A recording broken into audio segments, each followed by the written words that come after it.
Imagine you wake up tomorrow morning and decide today is the day you disappear.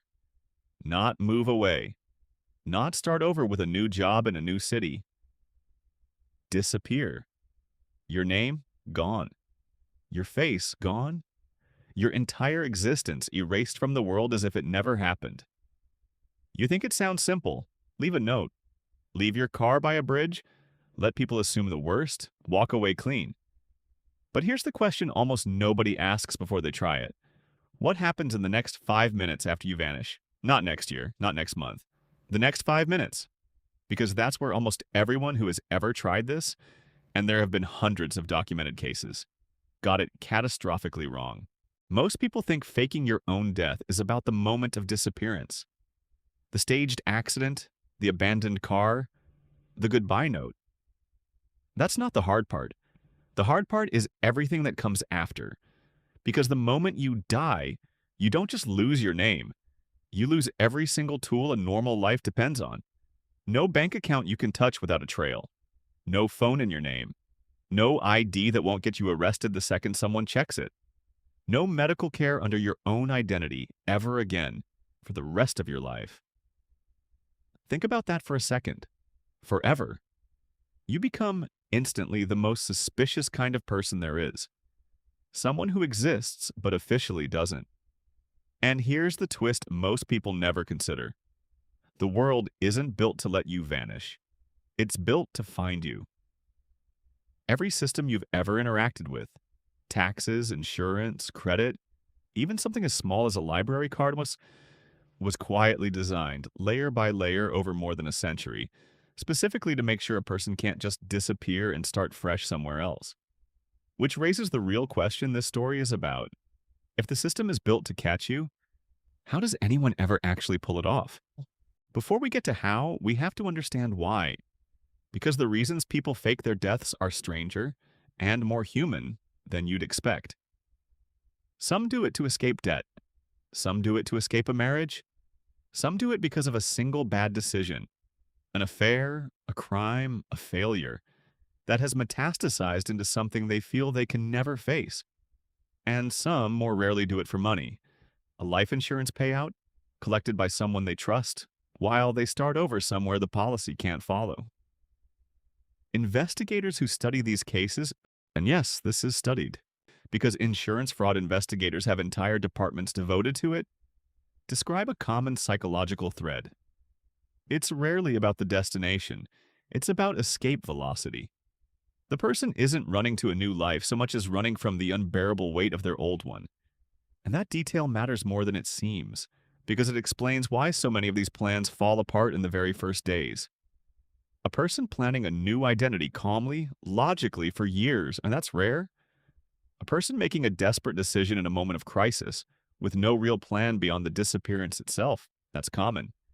And desperation leaves trails. Panic leaves trails.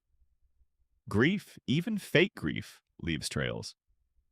So before we even talk about the practical obstacles, here's the first hidden truth. Most people who try this were never equipped to succeed at it, because the very emotional state that pushes someone toward disappearing is the same state that makes vanishing without a trace almost impossible. But let's say someone is calm. Let's say someone is patient. Let's say someone has actually thought this through. What happens then?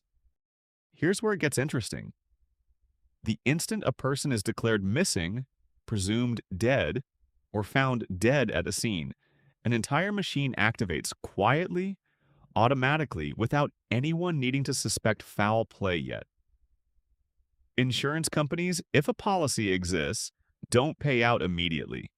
There's almost always a waiting period, sometimes called a contestability period, often around 2 years, during which any death is scrutinized far more closely than people realize. Why 2 years? Because investigators have learned case after case that this is roughly how long it takes for the cracks to show. A spouse who can't quite act grieving correctly, a body that's never actually recovered, a cause of death that's just a little too convenient, a solo boating accident, a hiking trip with no witnesses, a fire that conveniently destroys dental records. And this is where most amateur attempts collapse before they even begin. A body is required. not a story, not an absence. A body, or compelling enough evidence that one existed and was lost. At sea, in a fire, in wreckage. Without that, a death isn't legally declared. It's just a disappearance. And a disappearance doesn't pay out insurance. It doesn't close a court case. It doesn't end a marriage. It just creates a missing person. And missing persons stay open as long as someone keeps looking. So now the question shifts. It's no longer, how do I disappear? It's how do I disappear in a way that's believed? And that turns out to be a completely different, much harder problem. Here's a pattern that shows up again and again in real cases. The ones that became famous specifically because they failed. The disappearance itself often works. It's the life after that gives people away. There's a name investigators sometimes use for this. The believability trap. The idea that staging a convincing death is actually easier than living a convincing afterlife. Because once you're dead, every choice you make for the rest of your life has to account for a ghost watching over your shoulder. Your old self, who can never resurface, never be recognized, never slip even once. Think about what that actually requires. You can't call your children, even on their birthdays, even in moments of crisis, because every call can be traced. You can't visit your own funeral, even from a distance, because surveillance and simple bad luck have caught people doing exactly that. You can't keep any of your old habits, your favorite coffee order, your handwriting, your laugh. Because the people who knew you best are precisely the people most likely to recognize a pattern, even from a stranger. In one of the most famous real cases, a British politician named John Stonehouse faked his death in 1974 by leaving his clothes on a beach in Miami, suggesting he'd drowned. He flew to Australia under a new identity. He was free. He had escaped.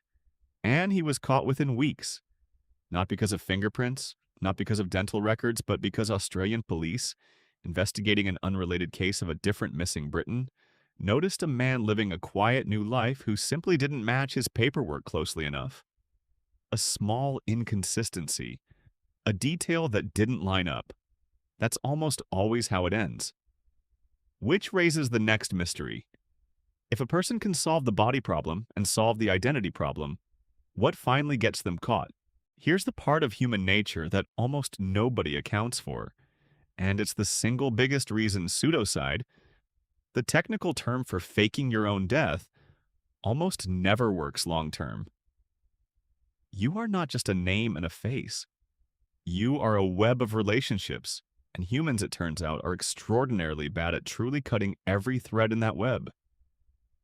Investigators who specialize in finding people who faked their deaths will tell you the same thing over and over. They don't usually find these people through forensics. They find them through loneliness. A person who successfully disappears financially, legally, even physically, will almost always eventually reach back out to someone. A childhood friend. An estranged sibling. Sometimes even an old flame from decades earlier. Not because they're careless, but yet because they're human. Isolation, real and total isolation, for years, sometimes decades, is one of the most psychologically brutal experiences a person can endure. Far more brutal than people expect when they're planning the disappearance. There's a darker layer to this too. Some people who fake their deaths do it specifically to let someone else collect. A spouse, a partner, a co-conspirator. And that requires ongoing contact by definition.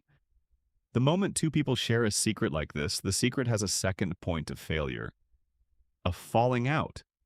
A slip in front of the wrong person. A change of heart. Investigators have learned to watch not just the dead person, but the people closest to them for years afterward, precisely because of this. So now we have three forces working against anyone attempting this. The systems built to track identity, the impossibility of living a flawless second life, and the simple, unavoidable human need for connection. And yet, and this is the part that should genuinely surprise you, a small number of people have pulled it off. Some for years, a few as far as anyone knows, forever. So what's different about the rare cases that actually worked? The pattern is almost the opposite of what you'd expect from movies. It's not about elaborate disguises or forged documents bought from shadowy contacts. The cases that succeeded, at least for extended periods, share one quiet, unglamorous trait: total psychological discipline. The willingness to genuinely, completely let go of the old life, not just on paper, but emotionally. No goodbye calls, no risks taken. Just this once. No need for anyone, anywhere to know the truth. That sounds almost too simple. But think about what it actually demands of a person. Grieving your own life, the way you'd grieve a death while still being alive to feel it.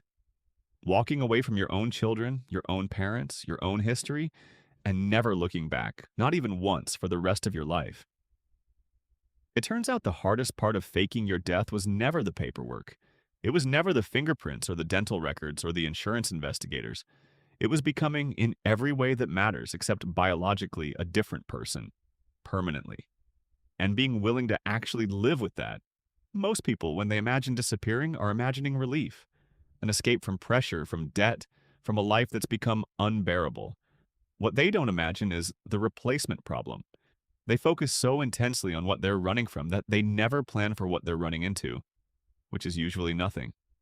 No community, no roots, no name that means anything to anyone. Just a long, quiet, anonymous stretch of time with the person you used to be sealed away forever like a door that can never be opened again. Step back from the specifics for a moment, because there's a bigger idea hiding underneath all of this. Every system humans have built to track identity, birth certificates, social security numbers, bank records, even something as old as a family name, exists for one core reason. Humans are social animals who need to be known in order to function in a society. Trust, credit, relationships, legal protection, all of it depends on continuity, on being the same person tomorrow that you were yesterday. Faking your death isn't really a story about deception. It's a story about what happens when someone tries to opt out of that continuity entirely, and discovers often too late that the thing they were trying to escape wasn't really their name, or their debts, or their past. It was the simple, inescapable fact of being known. And maybe that's why these stories fascinate people so much, decade after decade. Not because of the mechanics of the disappearance, but because somewhere, quietly, almost everyone has imagined it. The fantasy of starting completely over, of putting down every burden at once and walking into a life with no history attached. The cases that fail teach us how connected we actually are, whether we realize it or not. The rare cases that succeed teach us something even stranger: that the price of true reinvention is total isolation, and almost nobody, once they understand what that really costs, would actually choose to pay it. So, go back to that morning, the one where you imagined waking up and deciding today was the day you'd vanish. Now you know what that decision actually demands. Not a clever plan, not a staged accident, a complete severing of every relationship you've ever built, sustained for the rest of your natural life, with no exceptions, no slip-ups, and no going back. The systems built to find you are powerful, but they're not really what stops most people. What stops most people? What makes pseudocide one of the rarest crimes ever successfully completed? Is something far more human than fingerprints or paperwork. It's the simple, overwhelming need to be known by someone, somewhere, as yourself. In the end, faking your own death was never really about disappearing from the world. It was about discovering whether you could survive disappearing from everyone who ever loved you. And almost everyone, when it came down to it, found out they couldn't.